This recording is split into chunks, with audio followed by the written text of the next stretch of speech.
So big data තමයි දැන් trend එක.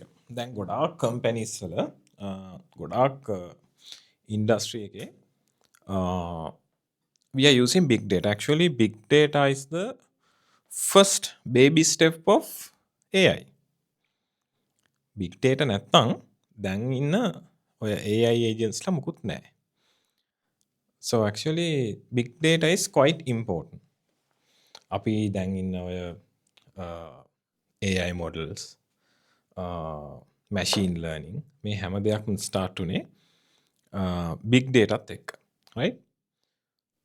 මම දැන් මේ AI big data ගැන කතා කරද්දී දැන් මම මේ recently මම දැක්කා දැන් robot fighting පටන් අරන් තියෙන. දැන් මේ robot fighting කියලා කියන්නේ මේ අපිට තිබුණානේ ඔය ඉස්සර ඉඳන්ම තිබුණානේ ඔය පොඩි රොබෝල ඒ කියන්නේ චූටි නිකන් ඔය vehicle වගේ රොබෝල එක කැටගරි එකේ ඔය එහෙම competitions තිබුණානේ. ඒක ටික කාලයක් තිස්සේ ඉඳන් තිබුණා. So very recently, I think it start in this year, humanoid robots. ඔයාලා දැකලා තියෙනවද දන්නේ 2011 මට මතක හැටියට 2011 or 10 or 11 මූවී එකක් තිබුණා රියල් ස්ටීල් කියලා. රියල් ස්ටීල් ඔයාලා ෆ්‍රී ටයිම් එකක් තියෙනම් රියල් ස්ටීල් කියලා මූවී එකක් තියෙනවා බලන්න. ඒකේ තියෙන්නේ කොහොමද දැන් මිනිස්සුනේ බොක්සින් ප්ලේ කරන්නේ. මිනිස්සු තමයි ඔක්කොම බොක්සින් ප්ලේ කරන්නේ. එතකොට මිනිස්සු කොහොමද රොබෝලගෙන් රීප්ලේස් වුනේ කියලා. එතකොට රොබෝලා තමයි robots play this boxing. එයාලා තමයි ගුටි කන්නේ, එයාලා තමයි ඉතින් ගහන්නේ. ඉතින් ඔය වගේ ඔය කම්පිටිෂන් එකක්. robot fighting කියලා තිබුණේ ඔහොම.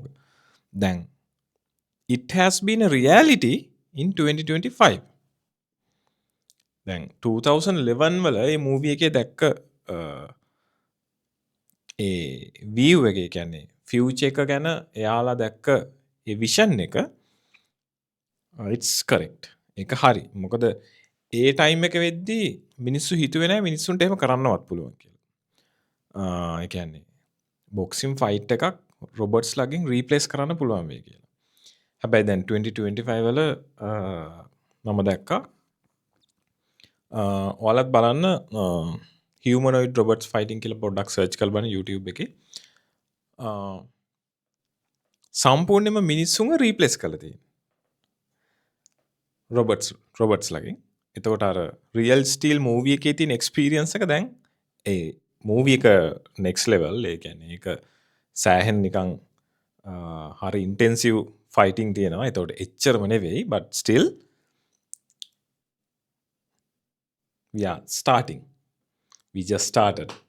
එතකොට දැන් ඔය AI අනම්මන ඔක්කොම ටික ඇවිල්ලා ඔහොම ඉතින් ඔය ස්පෝර්ට්ස් ගොඩක් දැන් අපි AI කියලා කියන්නේ ගොඩක් ඔය data side එකේනේ chat GPT, cloud, perplexity ඔය වගේ දැන් අපි chat කරනවා, questions අහනවා.